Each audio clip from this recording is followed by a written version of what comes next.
Hi guys, welcome back to our channel. ఈ రోజు మనం ఇంట్లోనే చాలా టేస్టీగా చికెన్ బిర్యానీ చేసుకుందామా.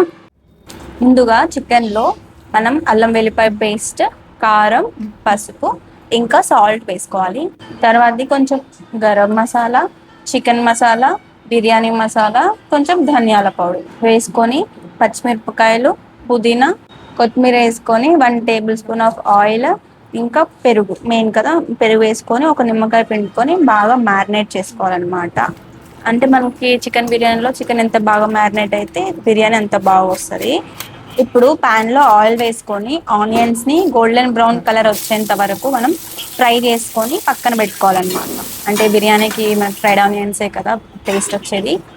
ఇక బిర్యానీకి మెయిన్ హీరో అయిన రైస్ని మనం వాటర్లో హోల్ గరం మసాలా, కొంచెం పచ్చిమిరపకాయలు, 1 టేబుల్ స్పూన్ ఆఫ్ ఘీ వేసి పుదీనా, కొత్తిమీర వేసుకొని వాటర్ బాగా బాయిల్ అవుతున్నప్పుడు మనం పెట్టుకున్న రైస్ని ఒక 80% కుక్ చేసుకొని పక్కన పెట్టుకోవాలన్నమాట.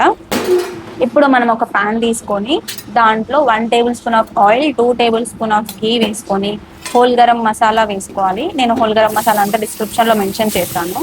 దాంట్లోకి మనం మ్యారినేట్ చేసుకొని పెట్టుకున్న చికెన్ పీసెస్ని వేసి బాగా కుక్ చేసుకోవాలి. కుక్ అవుతున్న చికెన్లోకి కొంచెం ఫ్రైడ్ ఆనియన్స్ వేసుకొని కలిపామనుకోండి, ఇంకా ఫ్లేవర్ చాలా బాగుంటుంది. యాక్చువల్గా బిర్యానీకి ఫ్రైడ్ ఆనియన్సే టేస్ట్. చికెన్లో మసాలా అంతా బాగా కలిసిపోవాలి, అప్పుడు మంచి అరోమా వస్తుంది. అరోమా వచ్చాక ఇప్పుడు మనం బిర్యానీ లేయర్ స్టార్ట్ చేద్దాం. ముందుగా మనం రైస్ వేసుకొని దానిపైన చికెన్ పీసెస్, ఫ్రైడ్ ఆనియన్స్, పుదీనా అండ్ కొత్తిమీర వేసుకొని ఒక లేయర్ పెట్టేశారనమాట. సేమ్ ఇదే ప్రాసెస్లో సెకండ్ లేయర్ కూడా అలానే వేసుకోవాలి. ఫస్ట్ హాఫ్ కుక్ రైస్ వేసుకున్నాక దానిపైన ఫ్రైడ్ ఆనియన్స్ వేసుకొని దాని మీద చికెన్ పీసెస్, కొత్తిమీర, పుదీనా, మీ దగ్గర ఉంటే ఫుడ్ కలర్ కూడా యాడ్ చేయొచ్చు, నేను స్కిప్ చేశాను. లాస్ట్కి కొంచెం ఘీ కూడా వేసుకోవాలి. ఇప్పుడు మూత పెట్టుకొని లో ఫ్లేమ్లో ఒక 15 to 20 minutes దమ్ పెట్టుకోవాలి. ఇలా ఓపికతో చేసుకున్నారనుకోండి, ఇంట్లోనే టేస్టీ అయిన బిర్యానీ రెడీ. మీకు ఇలాంటి సింపుల్ అండ్ టేస్టీ రెసిపీస్ కావాలి అంటే సబ్స్క్రైబ్ టు అవర్ ఛానల్.